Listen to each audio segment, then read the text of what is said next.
Hello student. Fine arts में आपका lesson Rajasthan शैली चल रहा था और पिछली वीडियो में हमने मेवाड़ शैली के बारे में बात की थी, जो कि पार्ट 5 में था वीडियो का। ठीक है, तो मेवाड़ शैली की उत्पत्ति के बारे में कह लो या फिर मेवाड़ शैली के इतिहास के बारे में हम पढ़ चुके थे।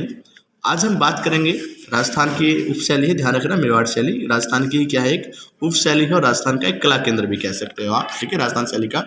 ठीक है, आज हम बात करेंगे मेवाड़ शैली की विषय वस्तु की। ठीक है, कि भाई मेवाड़ शैली में किन किन विषयों के ऊपर चित्र बने हैं। ठीक है, ध्यान रखना, विषय वस्तु की कह रहे हैं, विशेषता नहीं।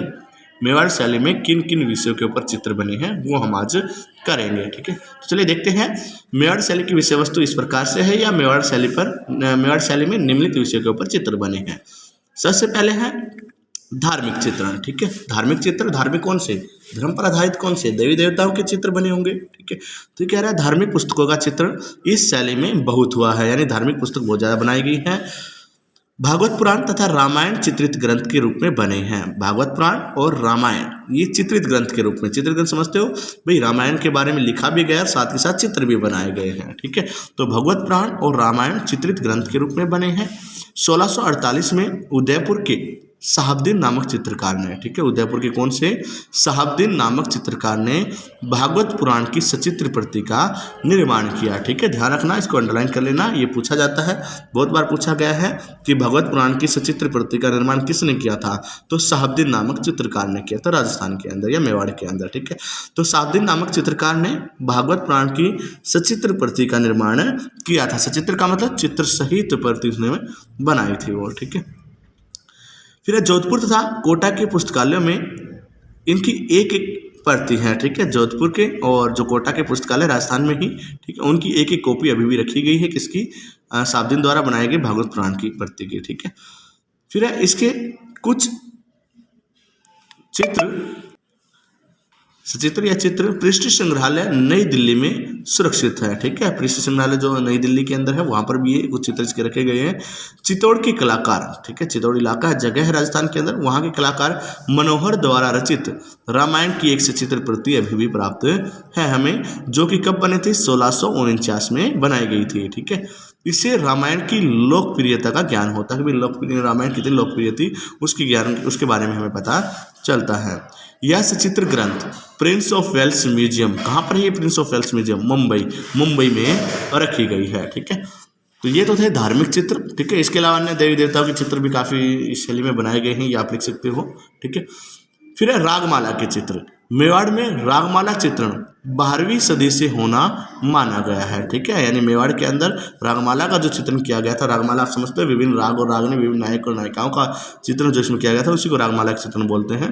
ठीक है, तो मेवाड़ में रागमाला का चित्रण 12वीं शताब्दी से होना माना गया है। 1542 ईस्वी में के आसपास रागमाला के चित्रों में परिपक्वता, यानी 12वीं सदी से बनाने आरंभ हुए और अच्छे चित्र कब बनने शुरू हो गए थे, 1542 में। तो परिपक्वता आई 17वीं शताब्दी में या 17वीं सदी में बहुत से राग रागनियों का सुंदर चित्रण रागमाला के चित्रों के तहत किया गया। ठीक है, जिनमें कल्याण, गौड़ मल्हार, बिलावल, मारू, ललित, दीपक, भैरवी, मालसरी, बसंत, ये सभी क्या है, राग रागनियाँ हैं, नायक नायिकाएँ हैं। ठीक है, विभिन्न रूपों के अंदर, तो बसंत आदि का चित्रण विशेष रूप से इसमें किया गया है। यहीं की एक रागमाला चित्रावली दिल्ली की एक राष्ट्रीय संग्रहालय, दिल्ली के राष्ट्रीय संग्रहालय में है, जो बहुत सुंदर है। इसमें रागों का व्यक्तित्व करके, यानी रागों को विभिन्न व्यक्तियों का रूप दे करके बहुत सुंदर चित्रण किया गया है। ठीक है, इसके बाद है रामचंद्रिका तथा रसिक प्रिया का चित्रण। रामचंद्रिका तथा रसिक प्रिया का बहुत सुंदर चित्रण इस शैली में हुआ है। फिर राधा कृष्ण का चित्रण। राधा कृष्ण के चित्र भी बहुत प्रचुर मात्रा में इस शैली में बनाए गए हैं। गीत गोविंद पर आधारित बहुत से सुंदर चित्र इस शैली में बने हैं, जो कि प्रिंस ऑफ वेल्स म्यूजियम, कहाँ पर ये, मुंबई में, ठीक है, सुरक्षित है।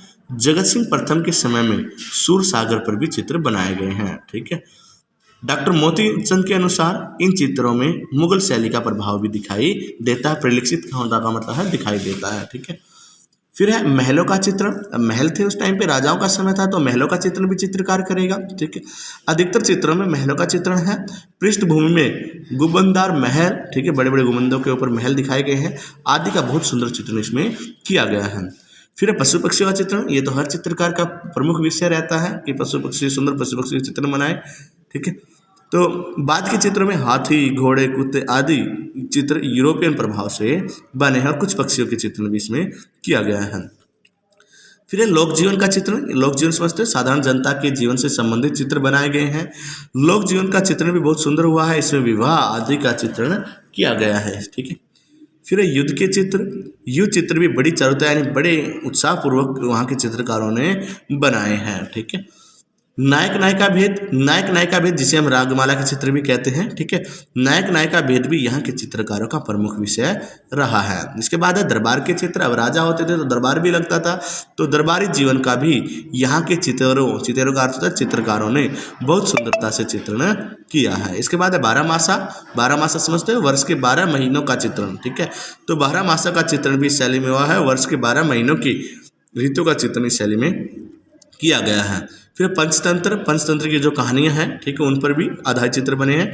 पंचतंत्र भी यहाँ के चित्रकारों का मुख्य विषय रहा है। इसी संदर्भ में यानी पंचतंत्र की कथाओं पर आधारित बहुत से चित्र मिले हैं।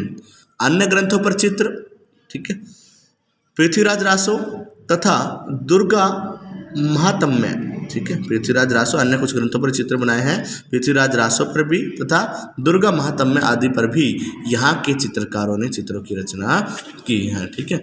तो ये थे मेवाड़ शैली की विषय वस्तु। ठीक है।